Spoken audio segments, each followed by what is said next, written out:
Je viens à travers ces médiums pour vous informer de ce que je suis victime. Mais, en particulier, le chef de l'État et son Premier ministre, chef du gouvernement. Qu'est-ce qui se passe? Il se passe que le ministre de l'Habitat et l'ensemble de la direction générale de la NUTTC ont planifié un plan pour empêcher à ce que je puisse rentrer en possession de mon titre de propriété. En effet, nous sommes installés ici depuis les années 70. Vous allez voir de l'autre côté là-bas, c'est le terrain que mon grand-père a cédé à une tierce personne de cette République. Et par ici, c'est celui que notre mère nous a légué et que j'ai pu mettre en valeur. L'adage dit qui ne fait pas mieux que sa mère ne trouvera plus bonheur. Le fait que je me suis conformé à la loi, ceux qui sont censés appliquer la loi, c'est mettre en l'entrave de cette même loi. Et je comprends pourquoi, lorsque le chef de l'État, lors de son dernier conseil et au cours de son discours à la nation, s'est en pris aux responsables.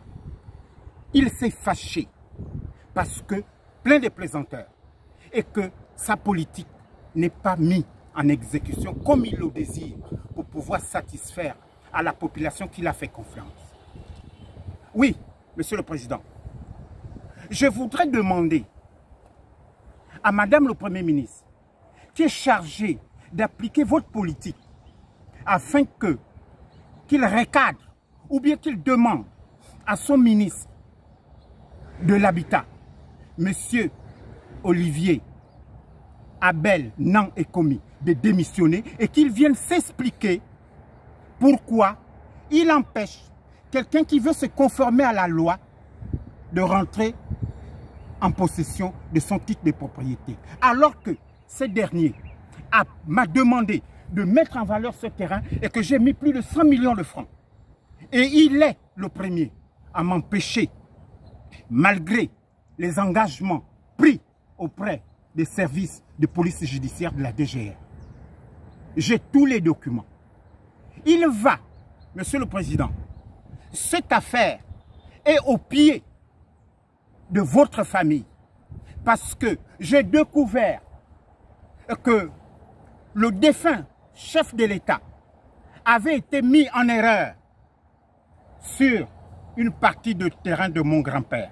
Le fait que je l'ai découvert et que j'ai demandé réparation, voilà ce que ça me vale aujourd'hui. C'est pourquoi je demande à l'ensemble du directeur de la NUTTC de venir s'expliquer. Parce que j'ai les documents qui prouvent ce que je dis.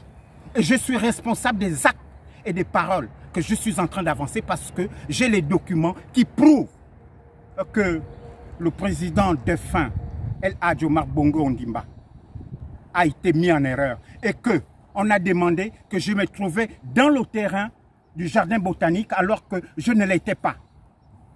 On me demande que je suis dans un bassin versant alors que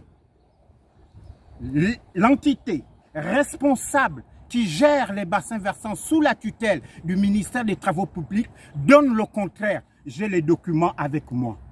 Mais ils ne veulent pas se soumettre à ce que dit l'UCET. Alors que j'ai clôturé les frais que l'État me demande pour que je puisse rentrer en possession de mes papiers. J'ai déboursé plus de 6 millions et poussières pour que je puisse obtenir la décision définitive. C'est pourquoi, Monsieur le Président, je me mets et je me remets en vous parce que vous l'avez décrié de vous-même. Je ne l'invente pas.